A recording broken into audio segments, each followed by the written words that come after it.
Justin Brownlee get real with PBA Moto Club about his failed doping test. So binulgar na nga ni Justin Brownlee ang katotohanan about sa doping test na nangyari noon sa China. Ito yung issue na muntikang sumira sa karir ni Justin Brownlee kung saan inakusahan nitong nagpositibo sa cannabis. Ayon nga mismo kay Justin Brownlee, credit syempre sa PBA Moto Club kung saan dito niya nga po binanggit lahat or binanggit nitong si JB ang katotohanan sa vlog nila na may pamagat nga po na ambush interview Justin Brownlee. Sinagot na. So punta po kayo sa vlog ng PBA Moto Club kung saan mapapanood nyo po ng buo at isubscribe nyo na rin po sila. Kahit ako nga po solid fan din ako nila Sir JJ and Sir Rico. Nandyan po ang buong footage kung paano in-interview si Justin Brownlee at sinagot niya ng buong katotohanan ang issue na yan. So mabalik tayo kay Justin Brownlee Ayon sa paglilinaw ni Justin Brownlee sa issue, during the competition, certain things are not allowed. And during the competition, I didn't do anything that was, prohibited or not allowed. But before the competition, after the surgery, I took, edibles and stuff, like maybe a few times a day. Just like for pain, the being able to sleep well. I don't really like taking a lot of pain meds. Ayon nga sa sinabi ni Justin Brownlee.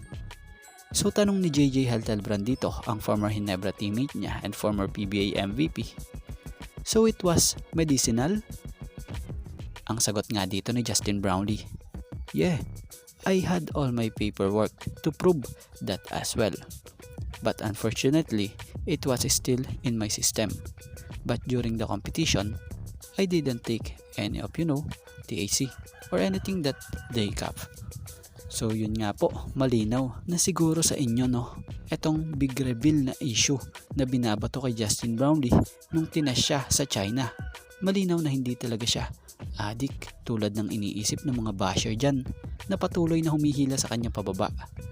At yung nangyaring issue sa kanya noon, meron nga po siyang mga papeles na magpo-prove na inosente talaga siya. So yun.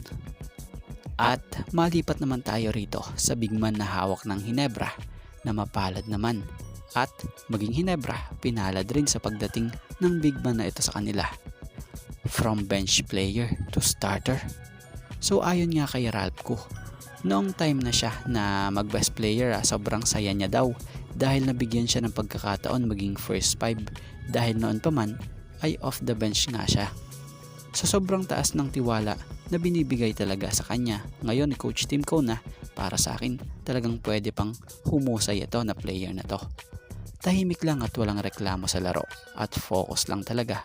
At yung pansin ko, yung depensa niya kahit nga po si Dr. J, napansin din ang husay nito sa depensa. Kahit mag-switch at guard, yung babantayan niya talaga namang nahihirapan sa kanya. Plus, yung shooting niya o shooting ng malalarong ito sana lang mas tumaas pa nga po yung kumpiyansa niya, maging malaking bagay ito sa team. Stretch 4 plus may depensa pa, 'di ba?